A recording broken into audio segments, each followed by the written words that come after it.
All right, team, what's up? Welcome to the PT on Ice Daily Show. I am Dr. Jeff Moore, currently serving as the CEO of ICE, and thrilled to be here on a Leadership Thursday. Always wonderful to have you on Instagram, on YouTube, if you're live streaming, or over on the podcast. Thank you so much for carving out a few minutes for us today. It is Thursday. It means it's Gut Check Thursday, and it is a doozy. So many of you are at the CrossFit Games. You're probably going to be throwing this workout down together. I know it comes from our friends at Mayhem. They're probably going to be doing it as well. But the workout is, and it would be simple if it was just the first part. It is 100 power snatches for time at a relatively manageable weight. Okay, so we've got 75, 55 on the bar. Many of you probably remember the 100 clean and jerks for time that we've done, I think, twice now. The problem is you also have an EMOM of 15 air squats, and that's going to make it a different kind of stimulus, and that includes starting at zero. So the first thing you're going to do when the timer goes off for Gut Check Thursday is you're going to bang out 15 air squats, then you're going to grab your bar and start rocking your power snatches. You're going to keep doing this every minute, 15 air squats, as many power snatches as you can, until you've accumulated 100 power snatches at 75 or 55 pounds. Can't wait to see some of the posts come in. I already saw one this morning. Somebody said their low back was on fire. I'm sure that's the case. I can't wait to try it. Probably going to knock that out here on Saturday afternoon. All right. As far as upcoming courses go, I want to highlight, speaking of power snatches, I want to highlight our fitness athlete live courses, because the ones that are coming up, I see those courses swelling. So Mitch is going to be in Bismarck, and that is going to be on 9/9. So that's in 4 weeks, a little over 4 weeks. That class is already pushing 30 people. We're about at capacity. So if you want to jump into Bismarck, you're going to need to probably do that in the next week or so.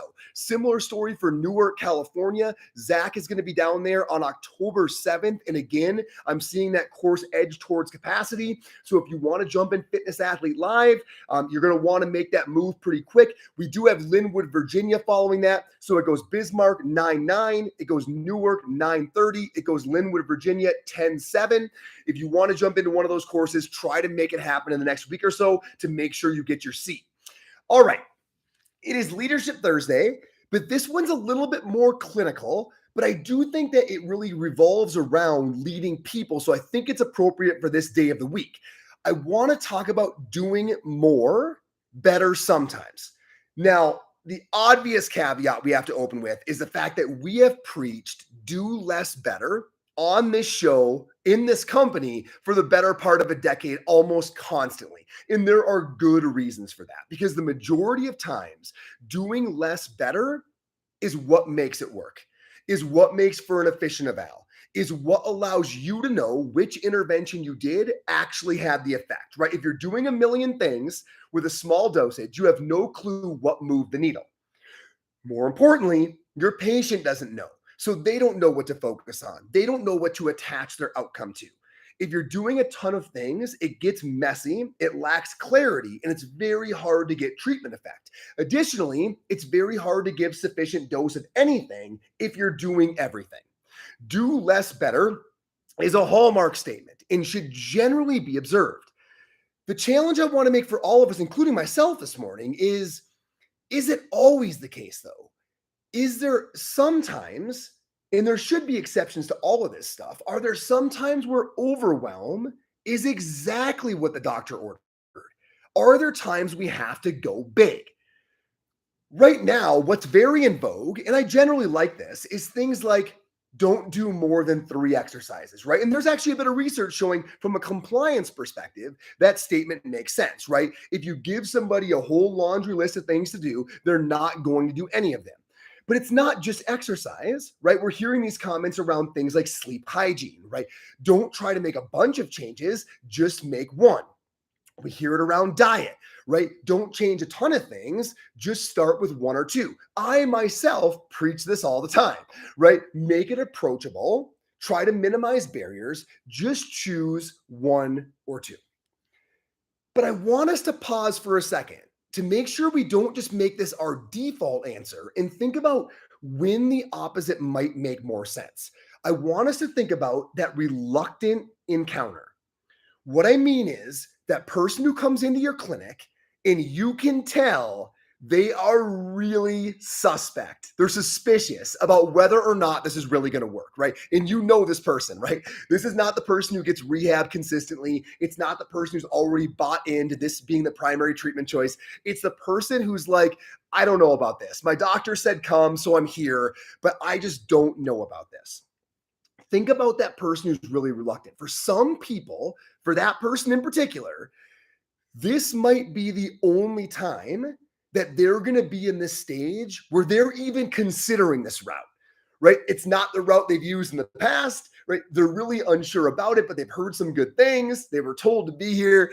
It's a small window of opportunity.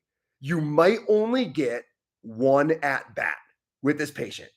There's you can all picture this person. You've got them on your caseload right now, right? Like you can just feel what their energy is. I don't know about this, right? I don't think this is going to get the job done. You might only get one shot at this person. And I want to make a two-part argument about how we manage this individual, especially at that first encounter, which might be the only encounter if things go wrong. The absolute worst outcome with that person is nothing.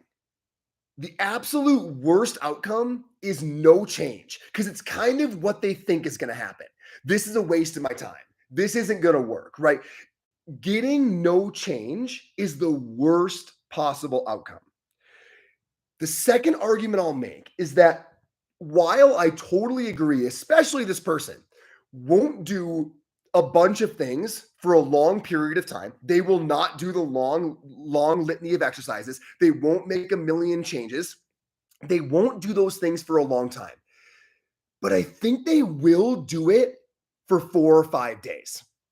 I think they will make a really aggressive change because they're wondering if their time is being well spent.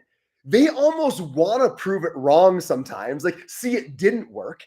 While I don't think a long list of massive lifestyle or exercise changes is sustainable for that person long term, I do think they'll do it for a few days, especially if we tell them, hey, listen, this is not sustainable for a long period of time. What we're trying to see is if we can move this needle. So let's figure it out once and for all and right out of the gates, right? What if we go this route where we tell them you don't have to do this for a long time?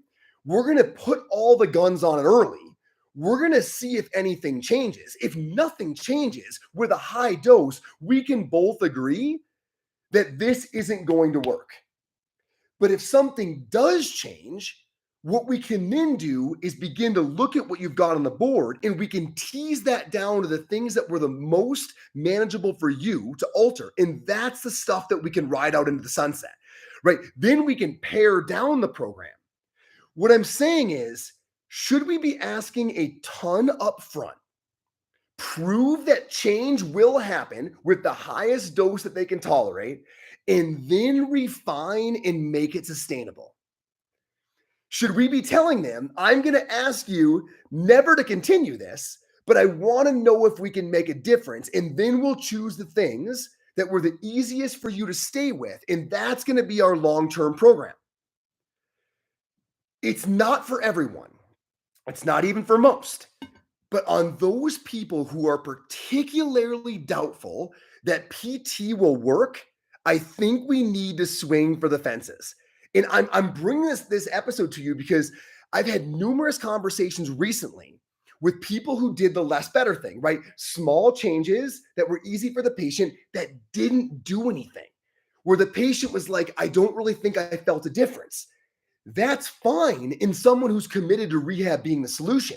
That is not fine in someone who's testing you out to see whether or not they're wasting their time. On that second person, we need to identify them and say, look, they're only going to give us one chance. We don't need to make it sustainable. We need to make it noticeable. I want to say that one more time. In the highly speculative person, we don't need to make it sustainable. We can worry about sustainability later. We need to make it noticeable. We need to tell them what I'm about to ask is you're going to eliminate a bunch of stuff from your diet. You're going to change a bunch of things about your sleep environment. You are not going to have to maintain these long term. This is going to tell both of us if you're in the right spot. Then, once that person comes back, and you've all had the person who's made really drastic diet changes, right? Think about fasting or total sugar elimination. What do they come back and say? They say really drastic things like, my gosh, I feel less swollen all over my body. I had carpal tunnel as well, and that feels better. I used to have headaches and now I don't, right? They tend to see things happen because they made such a drastic change to the ecosystem. In the unsure speculative patient, that is exactly what the doctor ordered, because the number one goal with them is psychological. We've got to get them to believe, oh my gosh, this stuff can actually have an effect on my condition. Now, the moment they realize that, these are the things that I should be tweaking to make a change. Now we alter that program to make it sustainable and do less better. But I am making a call to action on this episode that for the reluctant individual, for the person with the psychological barrier, doing more in the very short term to show them that what won't happen is nothing is the most important thing to get that initial piece of traction that allows you to then refine, pare down, and make sustainable a program they now believe in. Give it some thought. Is there a place to go with overdosage, overwhelm, to shift psychology, to get that goal in mind and get that patient on board? I hope it makes sense. In general, I'm always going to believe in do less better, but there are always exceptions. And let's make sure that we're not letting a blanket statement prevent those people from moving in the right direction. Cheers, everybody. PTOnice.com. You know where the goods live. All of you at the CrossFit Games, good luck. Kelly Benfey, especially good luck. I hope the 64 Army crushes it this weekend. I will certainly be watching from right here. Cheers, everybody. Take care.